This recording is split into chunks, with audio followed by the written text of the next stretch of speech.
Students, so in this video, this is the third video for metals and non-metals.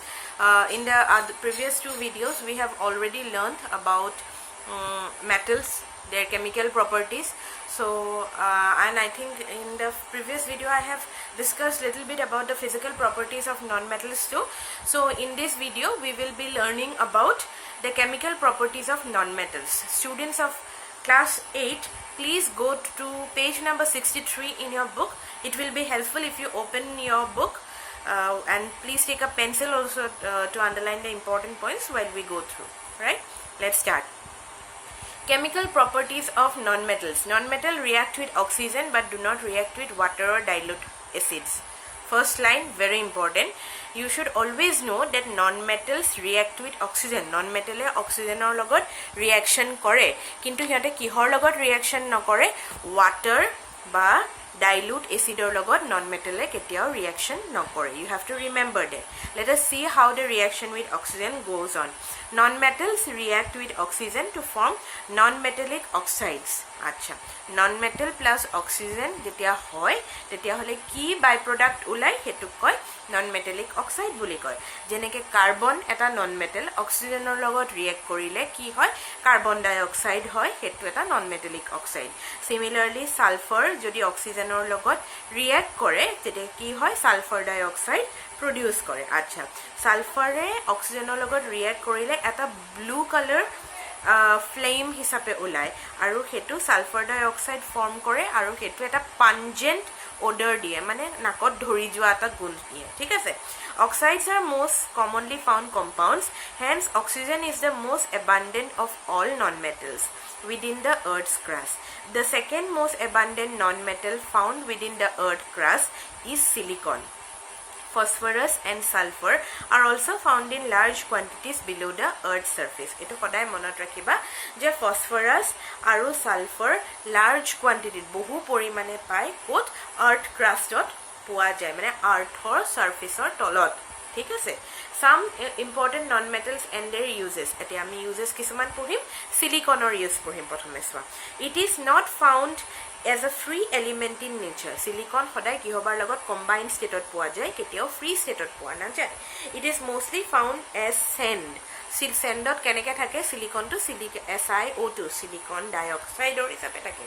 আৰু কিছুমান মেটেলৰ লগত combine হৈ পেলাই থাকে সিলিকন কি কালাৰৰ হয় গ্ৰে কালাৰৰ হয় হেতু হাৰ্ড হয় আৰু শাইনি হয় it is used to make electronic components কি বনাবলে ইউজ কৰা হয় ট্ৰানজিস্টৰ বনাবলে ইউজ কৰা হয় ইন্টিগ্ৰেটেড সাৰ্কিটস কিছুমান বনাবলে ইউজ কৰা হয় মাইক্ৰো প্ৰসেসৰ বনাবলে ইউজ কৰা হয় আৰু কম্পিউটাৰৰ চিপস কিছুমান বনাবলে ইউজ কৰা হয় ঠিক আছে সিলিকন যেতিয়া কাৰ্বনৰ লগত ফৰ্ম মানে একেলগে থাকে তেতিয়া হলে কি ফৰ্ম কৰে সিলিকন কাৰ্বাইড এটা বস্তু ফৰ্ম কৰে এটো সদায় মনত ৰাখিবা সিলিকনে কাৰ্বনৰ লগত ৰিয়েক্ট কৰিলে কি ফৰ্ম হয় সিলিকন কাৰ্বাইড ফৰ্ম কৰে please underline this it is the second most hard substance aru ataitke hard substance ki diamond is the hardest substance I think all of you know that and the next hardest substance is silicon carbide or carborundum okay it is used in the manufacture of cutting and grinding tools for industry bibhinno dhoroner bostu katibole jibur tools use kora hoy hetu kihere banai silicon carbide re banai quartz crystal acha quartz crystal ki ha naam dise silicon dioxide oscillate at a extremely stable rate therefore quartz crystals are used in watches silicon dioxide hetu quartz crystals buliu koa jay aru hetu kihor karone bebohar kora hoy karon jete hi oscillate kore hi khub stable rate ot oscillate kore je ebar besike gol ebar komke gol no eta stability maintain kore he karone ghorit tomar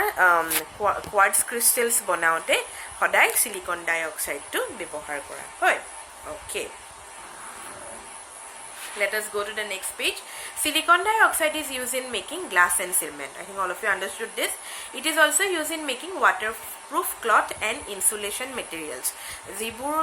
dhora materials are tomar heat by electricity conduction hobo nware pass hobo nware tenekwa dhorona bostubur banaote silicon dioxide bebohar kora hoy next ahibo phosphorus exists in many forms red phosphorus and yellow phosphorus are two common forms of phosphorus বহুত ধৰণৰ ফৰ্মত আহে red আৰু yellow phosphorus to commonly পোৱা যায় আৰু এটো free element হিচাপে পোৱা না যায় phosphorus কিহৰ কাৰণে ব্যৱহাৰ ব্যৱহাৰ কৰা হয় ফাৰ্টিলাইজাৰ্স বনাবলৈ ইউজ কৰা হয় মেচ ষ্টিকৰ যে ওপৰৰ ৰেডিশ হেডটো যোনটো পাক খাৰ মানে জুই লাগে যে হেতু হৈছে red head of the match stick হেতু ফসফৰাছৰে বনোৱা যায় ফায়াৰৱৰ্কস দিৱালী যে খুব যে ধুমধাম বম ফুটোৱা তোমালোকে হেবু বনাওতে তোমাৰ ফসফৰাছ ব্যৱহাৰ কৰা যায় ফুলজাৰি বনাওতে ফসফৰাছ কিন্তু এটা বস্তু হয় ইট ইজ পয়জনাছ মানে ধৰা হাৰ্মফুল গেছ ৰিলিজ কৰে আৰু সেই কাৰণে ফসফৰাছ পয়জনাছ হোৱাৰ কাৰণে হেতু তোমাৰ পেষ্টিসাইডছ বা ইনসেক্টিসাইডছ বনাওতে ব্যৱহাৰ কৰা হয় যাতে এই পেষ্ট বা ইনসেক্টছবোৰ মৰি যায় okay next comes graphite is a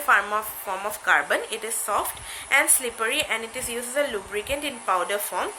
pencil lead আমাৰ পেন্সিলৰ যে কোলা অংশটো যিটোৰে আমি লিখো লিডটো হেতু গ্ৰাফাইটেৰে বনোৱা হয় it is a good conductor of electricity আৰু তোমালোকে পিছলে পঢ়িবা ইলেক্ট্ৰোলাইসিস বুলি এটা প্ৰসেস তাত ইলেক্ট্ৰোডছ লাগে ঠিক আছে সেই ইলেক্ট্ৰোডছবোৰ তোমালোকৰ কিহেৰে বনোৱা যায় গ্ৰাফাইটেৰে বনোৱা যায় আৰু ষ্টিলৰ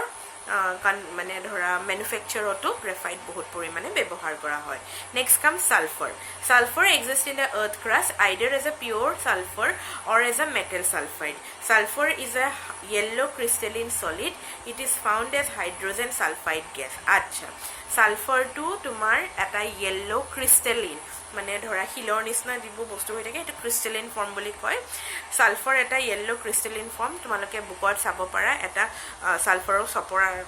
মানে পিকচাৰ সাইডত দিয়া হৈছে হেতু কি সদায় হাইড্ৰোজেনৰ লগত কম্বাইন হৈ হাইড্ৰোজেন সালফাইড গেছ হিচাপে পোৱা যায় কিহত আৰু পেট্ৰলিয়াম আৰু কোল গেছটো পোৱা যায় হাইড্ৰোজেন সালফাইড এটু কত পায় সুলিত পায় এগজত পায় আৰু অন্যান্য প্ৰটিন সোৰ্সেছবোৰত পায় উলত পায় আৰু হাইড্ৰোজেন সালফাইডৰ নহয় এটা সদায় মনত ৰাখিবা এটা পাঞ্জেন্ট স্মেল আছে একদম নাকত ধৰি যোৱা এটা মানে মইটো বেয়া বুলিয়ে কম মানে ধৰা মানে like it's not a very pleasant smell okay তোমালোকে যেতিয়া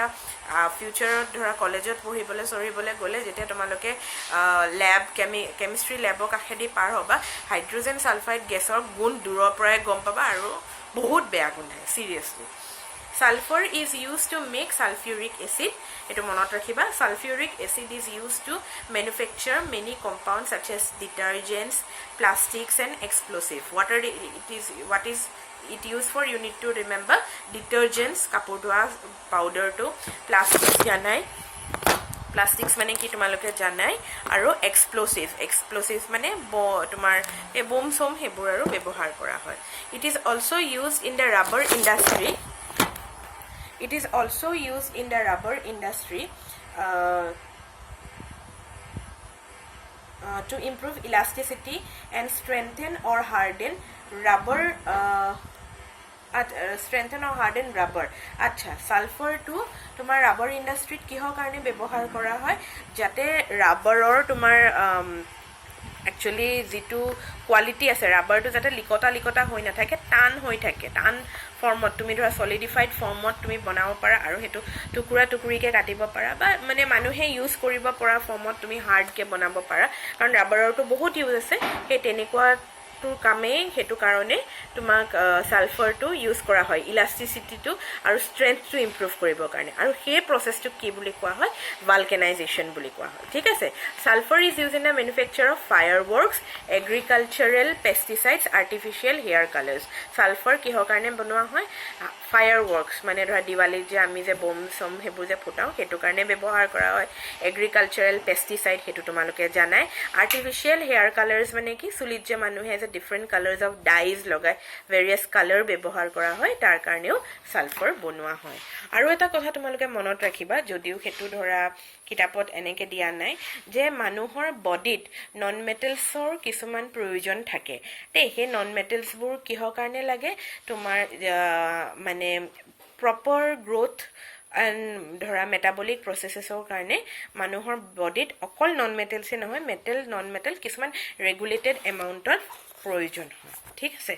আচ্ছা লেট আস গো টু এলয়স নাও আচ্ছা এলয় মানে কি এলয় হৈছে যেতিয়া দুটা বা বেছি মেটেল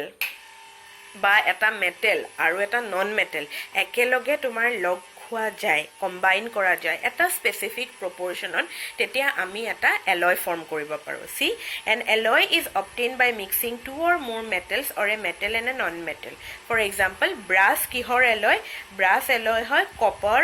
আৰু জিংকৰ যেনেকৈ কপাৰ থাকে তোমাৰ 80% আৰু জিংক থাকে 20% ঠিক আছে আচ্ছা নেক্সট হ'ব কিছুমান আৰু এলয় তোমালোকে পাবা ষ্টীল ব্ৰঞ্জ ডুৰেলমিন হয় এইবোৰ হৈছে তোমালোকৰ এলয়ছ এতিয়া এখন টেবল দিয়া আছে তোমালোকক you can see a table given in page number 65 where you have the names of different alloys along with their constituent element মানে ধৰা ম্যাগনেলিয়াম এটা এলয় ম্যাগনেলিয়াম কিহেৰে বনোৱা ম্যাগনেছিয়াম আৰু এলুমিনিয়াম ঠিক আছে তাৰ প্ৰপাৰ্টি কেনেকুৱা হেতু হৈছে লাইট ওয়েট কিন্তু হাৰ্ড পাতল ওজনটো কিন্তু ধৰা টান আৰু হেতু কিহৰ কাৰণে ইউজ কৰা হয় ম্যাগনেলিয়াম ইনস্ট্ৰুমেন্টস বনাওতে ইউজ কৰা হয় আৰু ডিফাৰেন্ট অটোমোবাইল পাৰ্ট বনাওতে ইউজ কৰা হয় ঠিক তেনেকৈ তোমালোকক অন্যান্য বহুত কেটা ধৰণৰ এলয় আৰু তাৰ প্ৰপাৰ্টিজ দিয়া হৈ আছে so please go through the table and study it okay so class 8 I think we are done with the metals and the non-metal chapter students please go through the lesson please go through the explanation that I have provided to you in this video and if you have any problem please do reach out to me I'll try my best to help you keep studying and keep yourself safe at home goodbye and have a nice day